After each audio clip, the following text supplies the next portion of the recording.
Yud Shvat.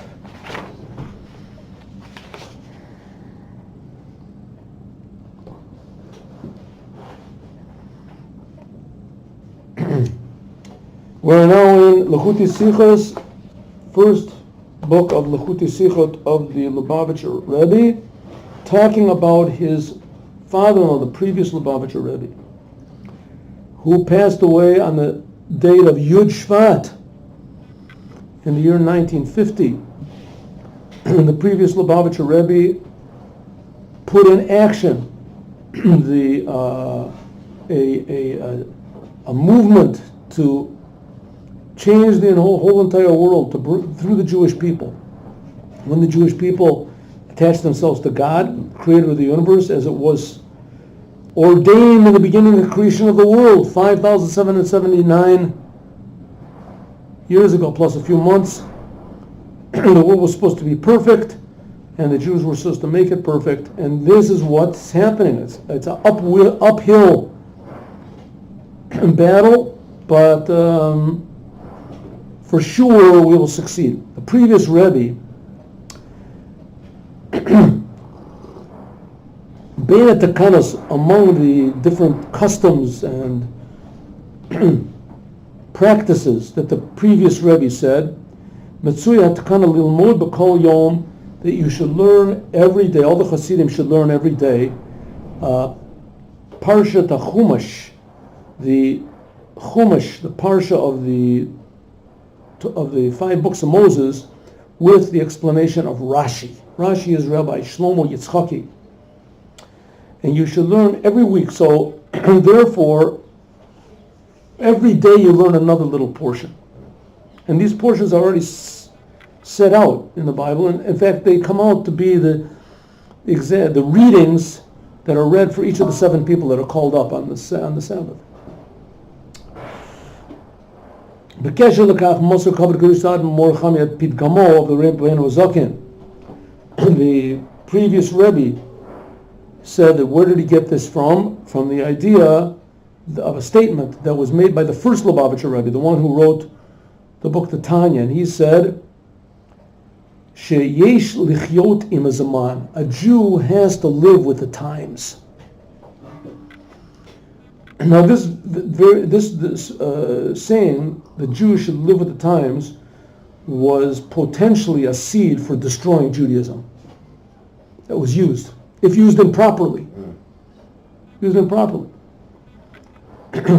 Why? Because the movements that were the anti-religious movements that were going on in the time of the first Rebbe of Chabad and the end of the 17th century, the beginning of the 18th century, were saying that a Jew, the Torah has to be remodeled. Judaism has to be changed. You have to throw away a lot of the ballast. Go with the times. Yeah, the ship is sinking. Got to throw away all these Torah and mitzvahs and these commandments. Be modern. You have to be more like the non-Jews. Then we'll be accepted and there'll be peace. And you can also be a Jew. As the saying went, be a Jew in your home and a normal person when you're walking. Yehudi bebeitecha v'adam b'tzeitecha. You have to be a... In other words, you have to live with the times. You got to live with the times. The times are modern. How can we stand with these old ideas in the Bible with the Hillel and Shammai and all these ideas in Pirkei Avos, Rabbi Akiva? We have these great minds that are standing up, these people who nobody even knows what they say nowadays, like Spinoza and Kant and Hegel, and not to mention the great other philosophers, Plato and Socrates. These were great minds, these great thinkers. What these people said, nobody even knows, nobody even cares except for the professors. What it says in Jewishness, every religious Jew knows what Rabbi Akiva said. Everybody knows. Nevertheless, we have to throw away all this Jewish stuff and live with the times. Right? The times that are changing. We have to be modern. We have to be like everybody else. It's not fashionable to have a beard unless it is fashionable and you have a beard. Whatever the fashion says, what you do. Comes along the first Rebbe of Chabad and says a Jew has to live with the times. What's the question? That's the true message of Judaism. You have to live with the times. What does it mean to live with the times? Roshoi said, Shemina Parsha Shenilmadet B'Kol Yom. With that portion of the Torah that's learned all the time, you should learn what's going on right now. The real news of the week is what's happening in the Torah. Right? To know what Putin does, what Trump does, what this is, these are very important things. This is very important things. But what is the real meaning of these things? What's the meaning of these things? Almost nothing. It has almost nothing to do with our personal life. What's going on in Hungary and what's going on in China, and what's going on in Russia, and what's going on in the White House, and what's going on in the Bliss. Right? Interesting things. It has nothing to do with our own personal life and how we lead our personal life, the decisions that we're going to make day to day. The real news of the week is what decisions should we make in our personal lives right now when we're confronted with things that make us angry, make us depressed, make us confused. That's the real news. How can we make a better world right now? Right? What the king of Denmark or the prince of Somalia, what they're doing, that's their business. It's not our business. We have to look in the newspapers. That's the news. What's the real news? The real news is what we're doing, what we have to do right now. And what? According to the Torah. The Torah is the book of life.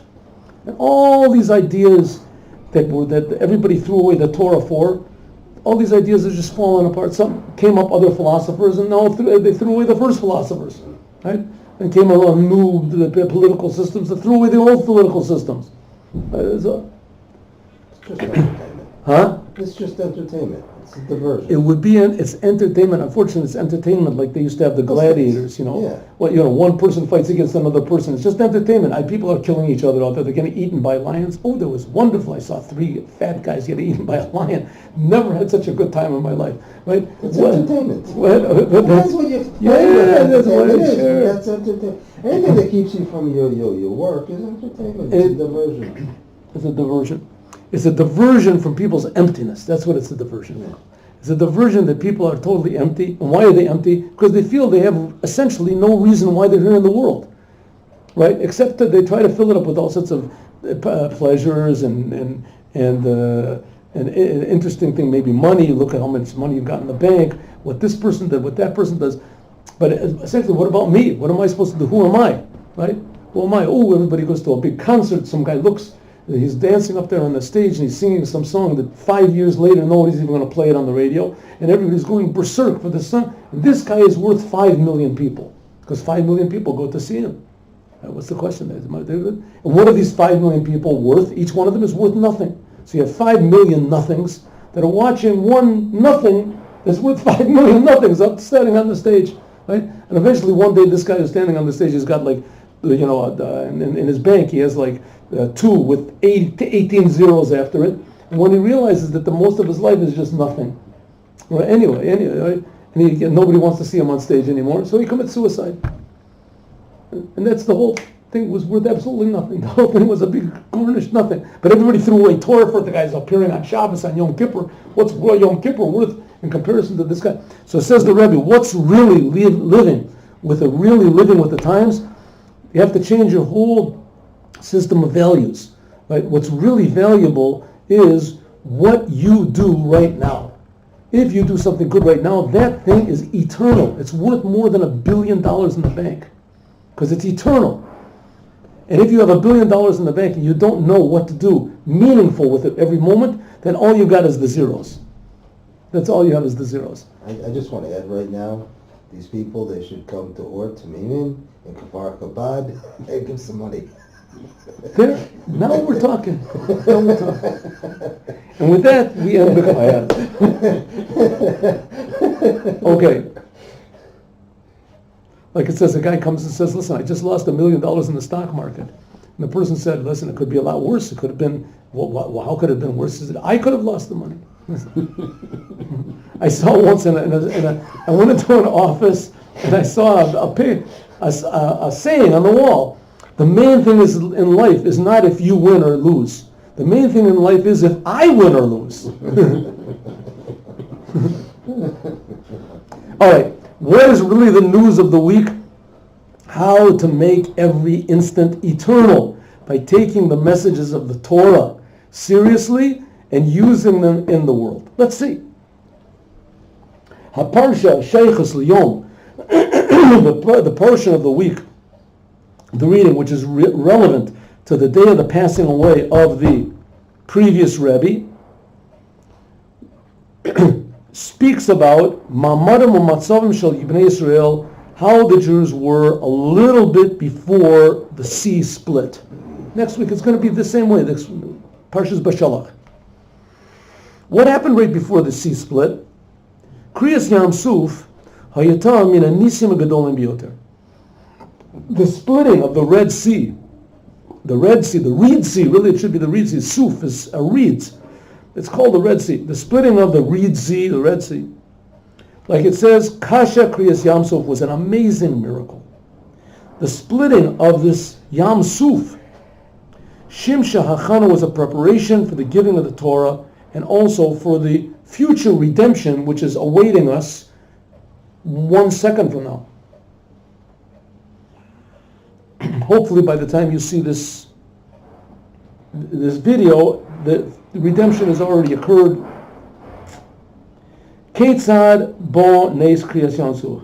What is this thing, the splitting of the Red Sea, the Yam Suf? What is it? What really happened over there? The Jewish people were being pursued by the Egyptians. The Jews went, they couldn't go anywhere. The sea was in front of them. The Egyptians were behind them. The desert was on either side. And the Jews were really stuck to cry out to God, and all of a sudden the sea split. The sea split, all the Jews went through. The Egyptians saw that the Jews went through. The Egyptians all went into the sea, and they made it. They all got in. They all were doing great. And all of a sudden, as soon as the last Jew got out, right, on the other side, according to the Midrash, it wasn't even on the other side, it was just further down on the same side, but it was long enough for all the Egyptians to get in and all the Jews to get out. The sea closed in on the Egyptians and destroyed them all. Pretty big miracle. You don't see that every day. No. What is this coming to teach us? It's a preparation for the future redemption. How was it that the miracle of Yam Suf, how did it happen? Parsha Ne'omah, as we say, that the day after, this is the day after Yud Shvat, it says, Haya Yehudi b'shem Nachshon ben Aminav. There was a Jew and his name was Nachshon, the son of Aminadav. Shemosar Nafsho, that he threw away his life. V'kafatz l'toch hayam, and jumped into the sea. V'kach hishpia v'amshacha l'kol Yisrael. All of a sudden, all the Jews saw what he did. Ve'evi et neis kriyas Yam Suf, and the sea split. Li'adei gilu lamata, in a revealed way below, so that all the Jews could get out. Kafitz et Nachshon, this jumping of Nachshon, the son of Aminadav, into the sea, was B'tanai oto zaman oto matzav pu'ula shelo hayata mekuvenet called tzorcha. It was an action that did not have enough intention. Yadu Shitas Sovim, to say that the Jewish people before Matan Torah were like non-Jews. The Gabi B'nai Noach, by a non-Jew, Kayamas Plukta, there's a big argument if they have to give their lives for God or not. According to this opinion that B'nai Noach, that non-Jews do not have to give their lives for Torah mitzvahs. So according to that opinion, life is a big gift from God, and you're not allowed to throw it away. If so, there is a prohibition to risk your life for the sake of God, for a non-Jew. And before the Torah was given, Jews were, according to some opinions, they were not considered yet to be Jews. Even though they were sons of Avram, Yitzchak, and Yaakov, but until they got the Torah, they weren't officially Jews. God made the covenant with them and on. Because a non-Jew is not allowed to spill blood, even his own blood. That's what it said to Noah. God said to Noah, edrosh. It said that if a person takes his own life, then in his afterlife, after a person dies, he'll be punished. Not allowed to commit suicide. Nimsa, so it comes out that Nachshon did a prohibition. He did a bad thing. He jumped into the sea, risked his life. He was going to die. You can't do that. Even according to the people that say that the Jews before Matan Torah, they were not totally non-Jews, but at the Vorim Amorim, the Chuma. This is only said, what does it mean they were not Jews? They were not Jews means that they were obligated to do certain things, but not to be lenient, not to say that they were allowed now to risk their lives if they wanted to. No. And there's that opinion that says that Jews before the giving of the Torah were not like non-Jews. It means they were not like non-Jews. It means that only for the severe things that Jews are limited, that these Jews were also limited to do. The prohibitions that Jews had after Matan Torah, that Jews also had before giving the Torah. So therefore, according to this opinion, in any way, Nachshon was not allowed to jump into the sea. Ela sheyadua Nachshon, but Nachshon knew that when God took the Jews out of Egypt, He said, "Botziacha et am Mitzrayim." When I take the Jews out of Egypt, Tavdun et Elokim ala harazem. God said to Moshe at the burning bush. What was the burning bush? The burning bush was on Mount Sinai. And God said to Moshe, when you leave Egypt, you're going to serve me on this mountain. You're going to receive the Torah here. In other words, Mi Mitzrayim yesh lalechet, from Mount Sinai, you have to, from Egypt, you have to go to Mount Sinai. Why? What's the purpose of getting out of Egypt? To go out of Mount Sinai and get the Torah.